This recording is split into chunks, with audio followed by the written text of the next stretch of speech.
नमस्कार दोस्तों, मैं दिव्यांशी गुड़ एक बार फिर हाजिर हूँ एसबीटी न्यूज की खास खबरों के साथ। पेश है आज 9 अप्रैल 2025 बुधवार शाम 7:15 बजे राजस्थान की बड़ी खबरें। प्रधानमंत्री नरेंद्र मोदी की अध्यक्षता में बुधवार को हुई कैबिनेट मीटिंग में कई प्रस्ताव पास किए गए। बैठक के बाद मीडिया को जानकारी देते हुए केंद्रीय मंत्री ने बताया कि केंद्रीय कैबिनेट और आर्थिक मामलों की मंत्रिमंडल समिति ने देश के ढांचे को मजबूत करने वाली 3 प्रस्तावों को मंजूरी दी है। इनमें रेलवे लाइन, हाईवे बाईपास और सिंचाई नेटवर्क के आधुनिकीकरण शामिल है। कैबिनेट समिति ने जीरकपुर के निर्माण को मंजूरी दी है, जिसकी लागत 1878 करोड़ रुपए की है और साथ ही हरियाणा में राष्ट्रीय राजमार्गों के जंक्शन को जोड़ने और प्लान के अंतर्गत विकसित की जाएगी। कैबिनेट ने प्रधानमंत्री कृषि योजना को वर्ष 2025 तक लागू करने की मंजूरी दी है, जिसकी प्रारंभिक लागत 1600 करोड़ रुपए है। यह योजना पाइपलाइन के जरिए सिंचाई जल पहुंचाने के लिए बुनियादी ढांचा मजबूत करेगी। बॉलीवुड फिल्मों के मशहूर अभिनेता सनी देओल बुधवार को अचानक भारत पाक बॉर्डर स्थित तनोट माता मंदिर पहुंचे, जहां मंदिर में उन्होंने दर्शन करके अपनी आने वाली फिल्म जाट की सफलता की कामना की। इस दौरान सीमा सुरक्षा बल के जवानों ने योगेंद्र सिंह राठौड़ के नेतृत्व में उनका स्वागत किया। मंदिर परिसर में आयोजित अभिनेता ने सम्मान समारोह में जब बीएसएफ जवानों ने गदर फिल्म के गाने में मैं निकला गड्डी लेके गाया, तो अभिनेता भी अपने आप को रोक नहीं सके और उन पर जमकर ठुमके लगाने लगे। दिल्ली के विज्ञान भवन में आज विश्व नवकार महामंत्र दिवस कार्यक्रम का आयोजन किया गया, जिसमें प्रधानमंत्री नरेंद्र मोदी शामिल हुए। कार्यक्रम में पीएम ने लोगों के साथ मिलकर नवकार मंत्र का जाप किया और जाप के बाद मोदी ने कार्यक्रम को संबोधित करते हुए 9 संकल्पों पर बात की।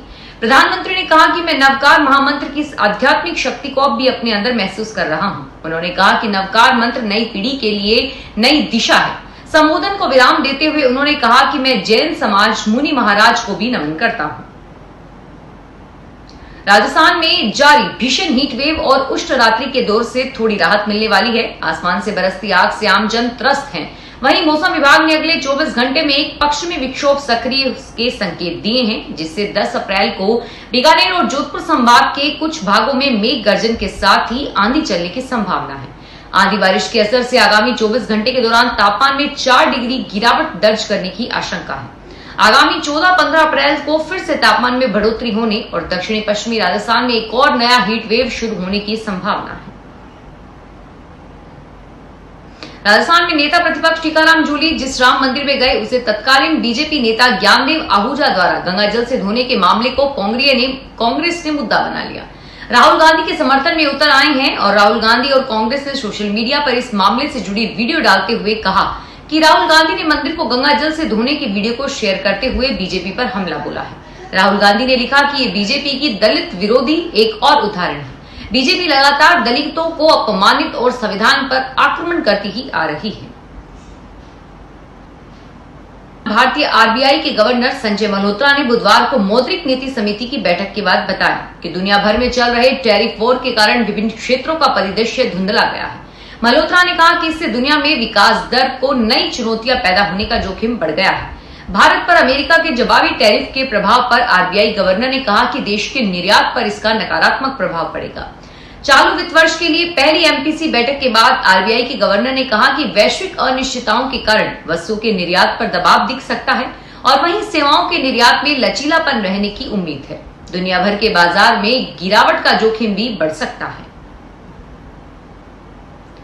दिल्ली सरकार के कई मंत्रियों को बुधवार को उनका आधिकारिक आवास आवंटित कर दिया गया है, लेकिन अभी तक मुख्यमंत्री रेखा गुप्ता, मनजिंदर सिंह सिरसा और स्वास्थ्य मंत्री को आवास आवंटित नहीं किया गया है। बुधवार को दिल्ली सरकार में शामिल कई मंत्रियों को आवास दिए जा चुके हैं। मंत्री कपिल मिश्रा, रविंद्र इंद्राज, श्यामनाथ और मंत्री आशीष सूद को भी आवास दे दिया गया है। इसके अलावा पूर्व मुख्यमंत्री और विधानसभा में नेता प्रतिपक्ष आतिशी को अंसारी रोड पर बंगला मिला है। आतिशी के आवास के मरम्मत का कार्य चल रहा है और जिसके लिए विभाग की तरफ से 39 लाख रुपए खर्च किए जाएंगे। राजस्थान के पूर्व सीएम वसुंधरा राजे ने पेयजल संकट की शिकायत पर जल जीवन मिशन और जलदाय विभाग के अफसरों की झालावाड़ के रायपुर कस्बे के ग्रामीणों के बीच फटकार लगाते हुए क्लास लगाई। उन्होंने कहा कि जनता को प्यास नहीं लगती, सिर्फ आप अफसरों को ही लगती है क्या? गर्मी में संकट के कारण जनता त्रस्त है, पानी के कारण लोगों के होठ गीले नहीं हो रहे हैं, मैं ऐसा नहीं होने दूंगी। उन्होंने सख्त लहजे में कहा कि प्रधानमंत्री ने 42,000 करोड़ रुपए जल जीवन मिशन में दिए हैं। झालावाड़ के हिस्से की राशि का आपने क्या किया है? पेयजल संकट निवारण के लिए हमारी सरकार तो पैसा दे रही है, लेकिन अफसर योजनाओं की क्रियान्विति नहीं कर रही है। श्री अमरनाथ तीर्थ यात्रा 2025 का आयोजन 3 जुलाई से शुरू हो रहा है, जिसके चलते हर साल की तरह इस बार भी भोलेनाथ के भक्तों में उत्साह है। यह यात्रा 3 जुलाई को शुरू होगी और 9 अगस्त को समाप्त की जाएगी। बाबा अमरनाथ की वार्षिक यात्रा का एडवांस पंजीकरण 14 अप्रैल से शुरू होगा, जिसकी फीस 150 रुपए होगी। और साथ ही में आपको यह भी बता दें कि देश भर में 4 बैंकों की 533 शाखाओं में यह पंजीकरण किया जाएगा। जयपुर में अवैध निर्माण के खिलाफ हो रही कार्रवाई में जयपुर विकास प्राधिकरण की टीम को विरोध का सामना करना पड़ा। सिरसी रोड पर 2.5 किलोमीटर के एरिया में चल रही कार्रवाई के दौरान रिटायर्ड नवदीप सिंह के मकान को ध्वस्त करने पर मामला गरमाया। इस पर पुलिस ने उन्हें हिरासत में लिया। कार्रवाई का विरोध करने के लिए भाजपा विधायक गोपाल शर्मा भी मौके पर पहुंचे। उन्होंने कहा कि पिछले 4 दिन से जनता में आतंक का माहौल है। उत्तराखंड के हरिद्वार से बहुत बड़ी खबर सामने आई है। हरिद्वार जेल में जांच के दौरान 15 कैदी IVF पॉजिटिव पाए गए।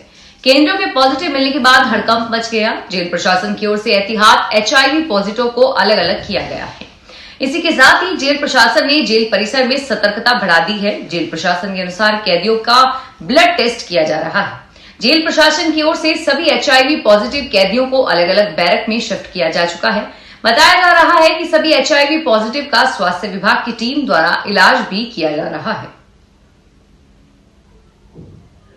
अप्रैल महीने की शुरुआत में ही हीट वेव चलने लगी है, जिससे कोटा में पारा 44 डिग्री तक पहुंच गया है। इसी दौरान हॉस्पिटल्स में गर्मी बढ़ने के कारण मरीजों की लाइनें भी बढ़ती जा रही है। मरीजों को बढ़ते तापमान के कारण गर्मी का सामना करना पड़ रहा है। हॉस्पिटल प्रबंधन की ओर से कोई तैयारी नहीं की गई है। एमबीएस हॉस्पिटल के वार्ड में मरीज अपने घर से पंखे और कूलर लेकर आ रहे हैं। नदी में प्रदूषण से कोटा में मगरमच्छ सफेद हो रहे हैं। कोटा स्टोन की स्लरी और केमिकल युक्त पानी में विचरण करने से इनका रंग बदल गया है। चंद्रलोई नदी और इससे मिलने वाले रायपुर नाले में 100 से अधिक मगरमच्छ विचरण करते हैं। विशेषज्ञों के अनुसार लगातार स्लरी युक्त पानी में रहने से मगरमच्छों का रंग सफेद हो गया है। चंबल नदी की सहायक नदी चंद्रलोई बांध से शुरू होती है और करीब 17 किलोमीटर बहने के बाद नोटाला मानसगांव के पास चंबल में मिल जाती है। चंद्रलोई नदी में रायपुरा नाला मिलता है और इस नाले में 2 दर्जन मगरमच्छ विचरण करते हैं। भरतपुर जिला मुख्यालय स्थित अग्निशमन विभाग की स्थिति चिंताजनक बनी हुई है।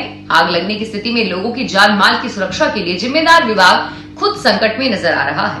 मुखर्जी नगर में अग्निशमन केंद्र में कुल 6 गाड़ियां हैं, लेकिन इनमें से 5 गाड़ियां खराब हैं और सिर्फ एक ही गाड़ी कार्य करती है। जानकारों के मुताबिक जो एक गाड़ी चालू है उसकी पानी की क्षमता महज 3 से 4 हजार लीटर है, जो बड़ी आग को काबू करने के लिए नाकाफी है।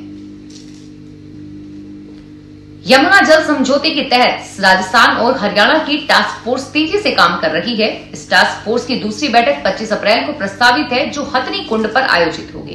बैठक में प्रोजेक्ट के अलाइनमेंट पर महत्वपूर्ण निर्णय लिए जाने की संभावना है। मीडिया रिपोर्ट्स के अनुसार संयुक्त DPR तैयार करने का कार्य तेजी से किया जा रहा है, जिसे 4 महीनों में पूरा कर लिया जाएगा।